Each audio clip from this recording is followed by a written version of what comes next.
ஆதங்கத்தை கேளுங்க. தமிழ்நாட்டுல படம் எடுக்கிறானுங்க டைரக்டர்ன்ற பேர்ல சிவான்றவன் யாருங்க அந்த டைரக்டர்? அவன் அது கையில கிடைச்சா கொண்டுவேன். என்னடா நாங்களாம் நான் முட்டாளாடா படம் பாக்குறதுக்கு? ரத்தெல்லாம் கொதிக்குது. 2 படம் பார்த்தோம் போன தீபாவளிக்கு. அது படம்டா. படமாடா எடுக்கிறீங்க? தேவி ஸ்ரீ பிரசாத் மியூசிக். அவன் ஒரு பைத்தியக்காரன். இவன் அப்படியே போக சொல்லுங்க சூர்யாவை. படம்னா என்ன கேரப் பயிலுங்களா? நாங்களாம் காசு கொடுத்து பாக்குறாங்க. ஒரு காசும் ஒரு சும்மா கிடைக்குதா?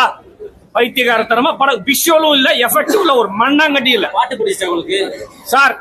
அவனா படம் தொடங்குறதுல இருந்து கத்திக்கிட்டே இருக்கானுங்க. யாரு? அந்த சூர்யான்ற அந்த பைத்தியக்காரன். என்ன படமா எடுத்து வச்சிருக்கீங்க? என்ன மென்டலா நாங்களா தமிழ்நாட்டுல இருக்கவங்க எல்லாம்? காமெடின்ற பேர்ல 2 பேர் வந்திருக்கானு. யோகேஷ், யோகி பாபு. அவனும் தாங்க முடியல. 10 நிமிஷம் சாவச்சான் அவன். அதுக்கப்புறம் கங்குவானு காட்டுக்குள்ள கொண்டு போயிட்டானுங்க. விஷுவல் 3D எஃபெக்ட் ஒரு மண்ணும் இல்ல. உங்களுக்கு இந்த படத்துல பிடிச்சது என்ன? பிடிச்சதா? விட்டா ஸ்கிரீனை கிழிச்சிட்டு போயிட்டு இருப்போம் நாங்களாம். அவ்வளவு பேர் ரத்தம் கொதிக்குது. எனக்கு காசு சும்மா வருது 300 ரூபாய் 400 ரூபான்ட்டு. தீபாவளிக்கு அமரன் அடி தூள் கிளப்பிட்டாங்க.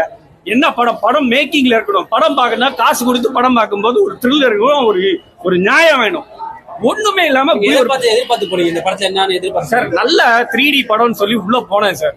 பைத்தியம் புடிச்சு தலையெல்லாம் வெடிக்க ஆரம்பிச்சிச்சு. ஒண்ணு விஷுவலே எஃபெக்டே இல்ல. ஒரு முகமும் தெரிய மாட்டேங்குது, ஒரு இளவும் தெரிய மாட்டேங்குது. கண்ணாடி போட்டீங்களா? கண்ணாடி போட்டிருக்கேன். நீ வேற இந்த டாக்டர் கிட்ட தாங்க போய் கண்ணாடி போட்டு வரணும். டாக்டர் கிட்ட போயிட்டு வேணா கண்ணாடி போட்டு வந்து இந்த 3D படம் பார்க்கலாம். வேற என்ன கேள்வி சார்? என்ன சார் எவ்வளவு கோடி செலவு பண்ணாலும் படம் பார்க்கணும்ல? படம் பார்க்க மக்கள் உட்காரணும்ல? யாரா ஒரு மக்களாவது உருப்படியா நல்லா இருக்குன்னு சொல்லுங்க, ஒத்துக்கிறேன்.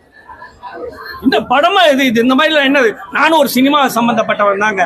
இப்படி இவ்வளவு கேவலமாலாம் படம் எடுத்துக்கிட்டு மக்களை வந்து பைத்தியக்காரத்தனமா ஆக்க கூடாது. ஆதங்கம் தாங்க முடியல என்னால எல்லாம். ரத்தம் எல்லாம் கொதிக்குது. அப்படியே தலையில அடிச்சுக்கலாம் போல இருக்கு. அப்படியே அடிச்சுக்கிட்டு என்ன பண்றது சார்? இந்த மாதிரி படங்களை இனிமேல் தமிழ்நாட்டில் எடுக்க வேண்டாம்னு சொல்லுங்க தயவு செஞ்சு. தமிழ்நாடு மக்கள் ஒன்றும் முட்டாள்கள் இல்லை. இதுக்கான சரியான பதில் இன்னும் 1 வாரத்துக்குள்ள தெரிஞ்சிடும். தியேட்டரை விட்டு படம் பிச்சுக்கிட்டு போயிடும். அப்படியே வசூலா?